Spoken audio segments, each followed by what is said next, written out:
Olha, mas por falar em comunicação, tu também estás na área do direito, não é? Uma das coisas Hum. que eu nunca me dá muita dificuldade de perceber é porque é que é preciso escrever as leis daquela forma. É preciso escrever as leis com aquela conversa que ninguém compreende. Sabes Não uma dá para coisa? comunicar para as pessoas. Há leis escritas de forma extraordinária e há leis muito mal escritas. E aí é que tu percebes Mas a tu consegues diferença. ver a diferença. E Consigo. eu, E eu consegue ver a provavelmente vejo os diferença, dois consigo. como. Sei lá, eu acho que, vamos lá ver, saindo do meu partido, fazendo aqui uma homenagem ao Dr. Almeida Santos, que era, talvez, porventura, depois do 25 de Abril, o melhor legislador que Portugal teve. Cada coisa daquelas era bem pensada e pensada de forma exaustiva em relação na forma como escrevia a lei. Não há, Ou seja, nas várias assim, consequências que hoje podia em ter. dia, de vez em quando, eu diria uma coisa, eu teria vergonha de fazer algumas coisas que saem, apesar das votações e depois de haver uma máquina do próprio E dos Parlamento comitês que e andam do lá a próprio, discutir, né? governo, etc., que fazem determinadas coisas, mas a técnica legislativa na altura, a técnica legislativa era uma das coisas que se aprendia. Hoje em dia não se aprende, daquilo que eu percebi, não há ninguém que saiba fazer uma lei, como é que se faz, os princípios da lei, porque são coisas que se aprendem na introdução ao estudo de direito, que é uma coisa logo ali no princípio e que não interessa muito. Uhum. Mas é assim, mas se calhar sou eu que já estou a ficar com um Mas bocadinho não, de idade. não achas que há demasiadas leis em Portugal? Eu em determinado momento, eu fiz em 1995, salvo erro, eu fiz, eu tive duas coisas que apresentei à apresentação do grupo parlamentar do PSD. Uma, vejam lá, em 95 ou 94, uma com a Conceição Monteiro, que era, que é uma das pessoas que eu mais admiro e mais respeito na política, em termos de seriedade, de fidelidade a princípios, de comportamentos, de valores, etc. E que é uma grande referência na minha vida política, que era uma proposta de lei no Parlamento para que o número de filhos fosse, ou seja, os filhos fossem objeto de uma determinada compensação. Mais 3 filhos, 4, 5, para quê? Para gerar o problema da falta de nascimentos que havia em Portugal já na altura. Estamos a falar há 30 anos. Pronto. Apresentei uma proposta de lei. E apresentei outra. A primeira proposta de lei foi deixada andar, mas depois acabou por não ter seguimento, não é? Como qualquer coisa que não interessava muito. A segunda, hoje em dia, é normal, não é? Discutir-se isso e fazer-se isso.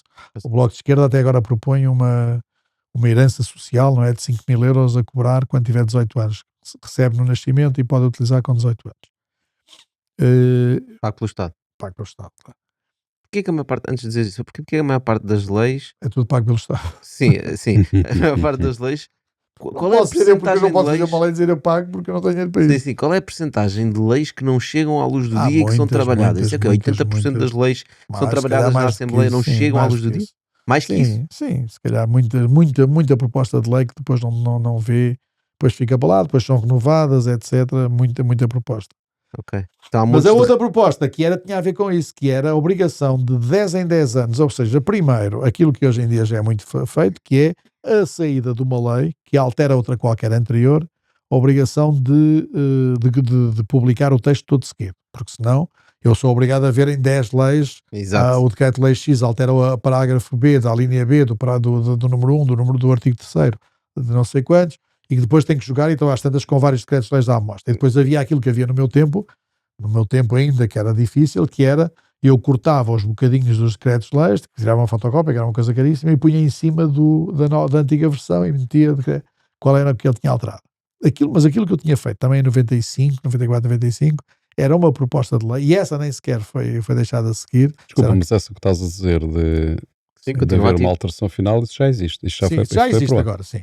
Mas o que é que eu estava a dizer? Estava a dizer eu tinha proposto uma coisa. Primeiro, na altura, isto não era normal, saíam os decretos-leis assim, o decreto-lei X altera os artigos tais, o artigo 3º, 4º e 5º, a linha lateral, e depois tinha só reticências, a linha só alterada e não era publicada a lei. Agora já é publicada. Mas tinha outra coisa, que era ao fim de 10 ou 15, dependeria, os diplomas tinham que ser obrigatoriamente republicados. Para quê? Para dar uma certeza jurídica. Porque senão começo a ter leis antigas. Vocês podem me dizer, na altura, 20 anos era pouco tempo, era muito tempo. Hoje em dia, 20 anos é uma eternidade, Uhum. não é? Eu lembro que em 1900 ou em 2001, quando fiz o curso em Georgetown, na altura quem foi meu colega foi o atual rei de Espanha, o Filipe VI, tivemos o Georgetown Leadership Seminar, Eu era o terceiro português a fazer essa coisa. E numa reunião com o presidente da IBM de México, com quem tínhamos todos os dias almoços e jantares com várias pessoas, com todos os dias um convidado, depois íamos falando e tal.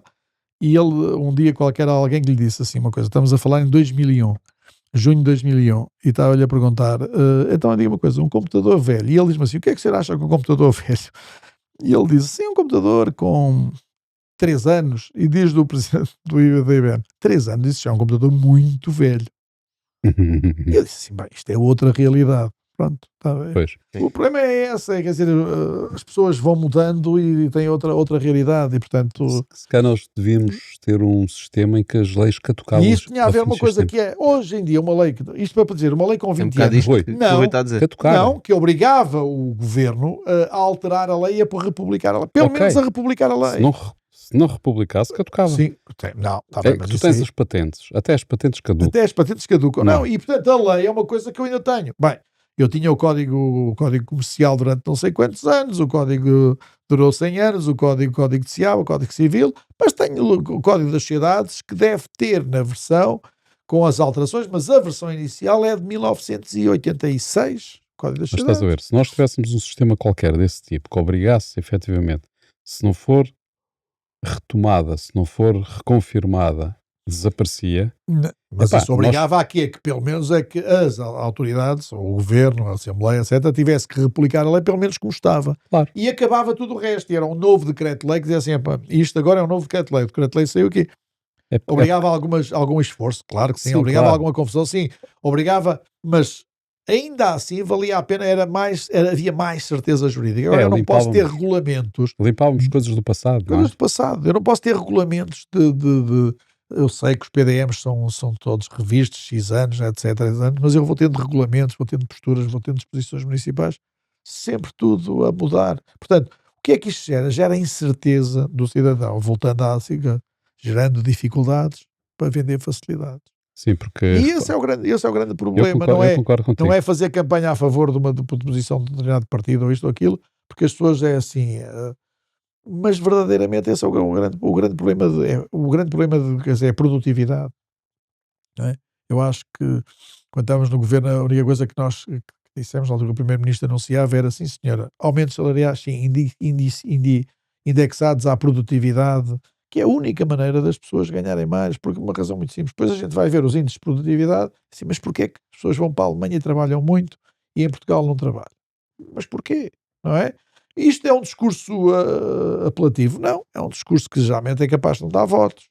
É um discurso mas tem uma determinada filosofia, tem uma determinada componente. Mas se é um discurso, lá está, voltamos à mesma conversa, é um discurso que não dá votos, então ninguém vai ter esse discurso.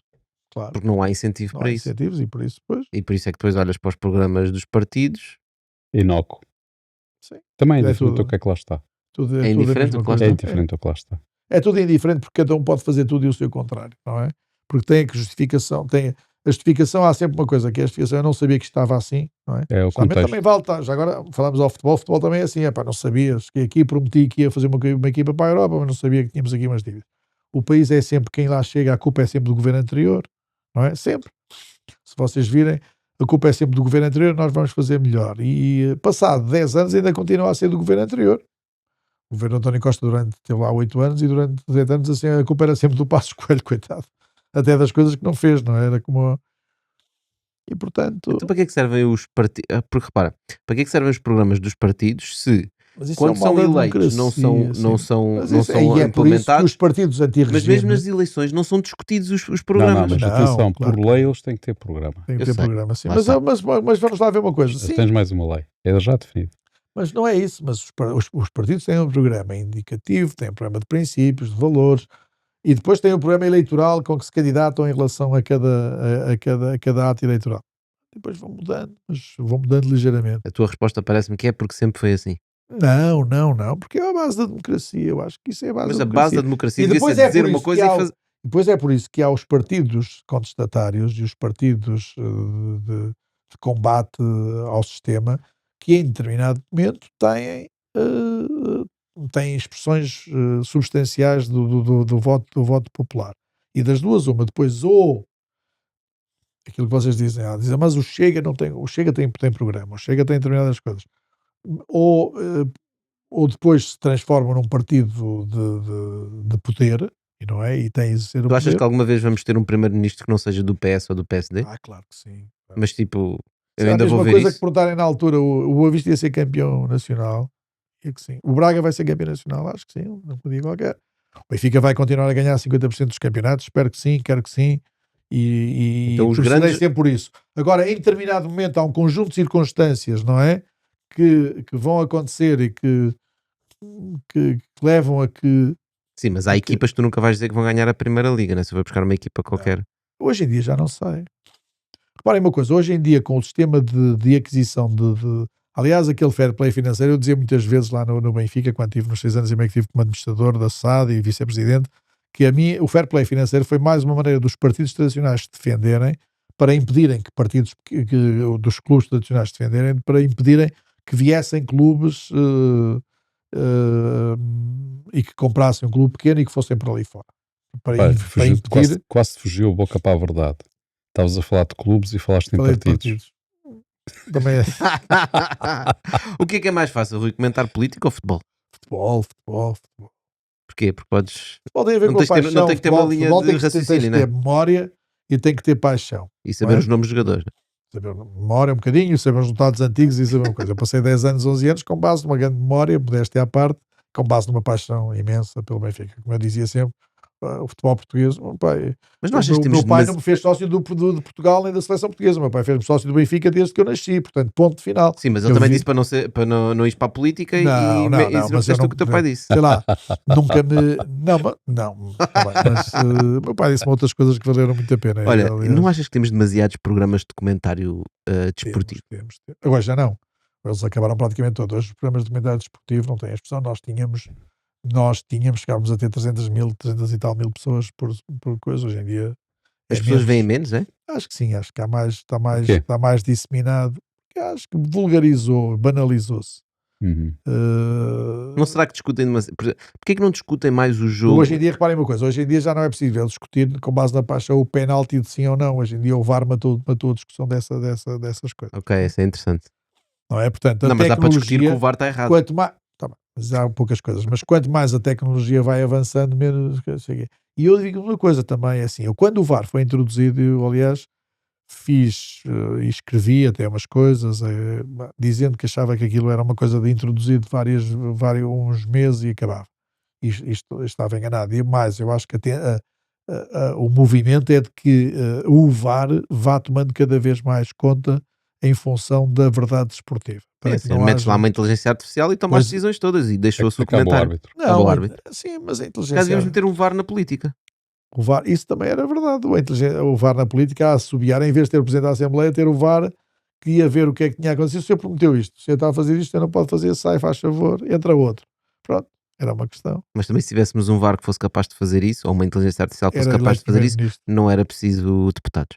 Sim, mas se calhar Tomava depois conta do país. podes ter Mas a democracia representativa é assim. candidatos a deputados para que são vários. Candidatos a árbitros Não, o políticos. problema não é esse. Inteligência No artificial. Instagram, hoje em dia, AI. aparecem todas aquelas imagens produzidas, não é? De Uhum. várias coisas, não é? Portanto, qualquer dia temos perfis falsos de pessoas Já tem. reais. Já temos. temos, já Não, temos. De pessoas perfis falsos. reais. Não, perfis falsos de pessoas que não existem. Perfis falsos. Perfis reais de Perfis pessoas reais falsas. de pessoas falsas. Sim, perfis reais de pessoas falsas. Isso já não é? existe. Pois já. Portanto, e também perfis reais de pessoas falsas e pessoas falsas de perfis reais. Já Melhor tudo, era muito já tudo. confuso. Sim, mas essa questão do comentário. Agora, o comentário político é mais Não, difícil. o que me- O comentário político. Tu tens comentário desportivo que dura, sei lá, 1 hora, 2 horas, Sim. 3 horas, não é? Mas depois levas os candidatos a primeiro-ministro à Assembleia A falar ao em 15 debate minutos cada um. e falam Sim. 15 minutos. E a gente acha muito, de vez em quando. Alguns deles acham muito. Tudo bem, se queres ver a versão resumida, podes ver a versão resumida, mas pá, eu gostava que eles tivessem mais tempo para realmente falarem das coisas que interessam, porque senão estão sempre constantemente a falar do que não interessa, Sim. não é? Mas Superficialidade. isso hoje em dia o mundo é um toque e foge. O mundo é de sensações, não de como é que Convicções. não, isso de convicções acho que já há pouco. Aliás, quem tem muitas convicções perde um bocadinho no debate, por uma razão muito simples. Porque o facto de eu ter convicções leva-me a ser honesto comigo mesmo, não é? Havia uma pessoa, o Luís Fontoura, sobre outra pessoa, que não posso dizer quem é, dizia uma coisa: a falta de caráter potencia a percepção da inteligência que temos dela. Ou seja, quando uma pessoa não tem caráter para manter para manter aquilo que disse, ou seja, eu sou capaz de dizer hoje uma coisa e amanhã outra, verdadeiramente sem que isso me custe rigorosamente em nada em termos dos meus valores, dos meus princípios, e eu pareço ao mundo dos outros, olhos dos outros, mais inteligente, muito mais inteligente, porque eu estou sempre a cavalgar a onda, a dizer aquilo que penso, não é? A dizer aquilo que é expectável que aconteça. Eu digo assim: esta parede é azul, não é? E amanhã convém que isto seja preto. Eu disse: não, eu sempre disse que isto era preto. Portanto, a falta de caráter potencia a minha inteligência. E as pessoas estão a ouvir e dizem: bem, este gajo é muito inteligente. Descobriu que a parede era azul e hoje descobriu que a parede era preta. Achas que o Gouveia Mel tem caráter? Acho que quem é militar tem sempre caráter. Sabe uma coisa? Eu não fiz o serviço militar obrigatório. Eu descobri só as instituições de defesa quando era chefe de gabinete da Presidência do Conselho de Ministros, em 86, e fui para o primeiro curso de defesa, para o curso de defesa nacional, 86, 87. 85, 86, e fiquei impressionado e fascinado com essa, 86, 87, assim, o curso nacional, o curso de defesa nacional 86, éramos 30 pessoas, 10 militares e 20 civis, e fiquei impressionado com esse meu contacto. Tive um problema, é que apesar de fascinado com a instituição militar, os meus amigos civis e as pessoas que lidavam comigo cá fora nunca me reconheceram que eu digo que este meu fascínio, não souberam porque é que era o fascínio. E na instituição militar nunca me deram os galões de general nem de almirante, não é? E portanto eu fiquei neste meio de mal com os homens por amor a El Rei, de mal com El Rei por amor aos homens, como diria o Afonso de Albuquerque. E portanto, mas digo-lhe uma coisa, Ele tem um espero que plano? as pessoas não, é fascinante lidar com a instituição militar. E a instituição militar é a seguinte: tem pessoas más e pessoas boas, tem, como toda a sociedade portuguesa. Como aos partidos, como o futebol dizem: o futebol é tudo mau. Não é verdade. No futebol há pessoas de grande qualidade e de grande nível e pessoas seríssimas. É como em tudo, não é, na Como em vida? tudo. Portanto, o problema é assim: cada uma destas coisas é a exteriorização da própria sociedade. Há pessoas más na instituição militar, mas as pessoas que eu vi a pensar melhor em termos estratégicos, em termos culturais, etc., muitas delas foram Nós militares. já tivemos um bitol com o Almirante Gouveia Mel.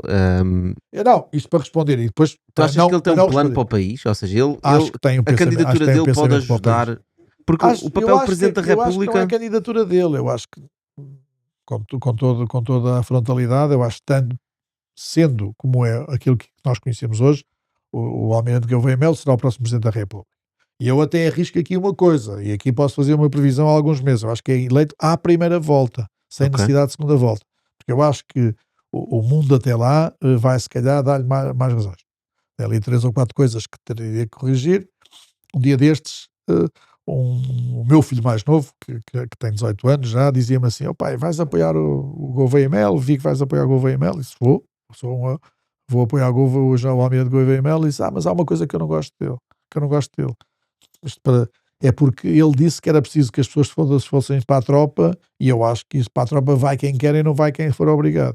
Pronto. E eu percebo que esta seja uma posição dos jovens, mas percebo também que é uma posição possivelmente mal explicada do Almirante Gouveia Mel, estão a ver? Mas, independentemente dessa posição, porque daquilo que dependia de mim, não tenho veleidades a andar a convencer ninguém, mas daquilo que dependia de mim, eu gostaria que o Almirante Gouveia Mel fosse eleito à primeira volta. Ponto 1. Ponto 2. Gostaria que isso significasse uma mudança na percepção das funções políticas e na função do exercício dos cargos políticos em Portugal também. E que isso fosse dado outra vez, eu estou à vontade. Mas um Presidente da República consegue realmente fazer a diferença?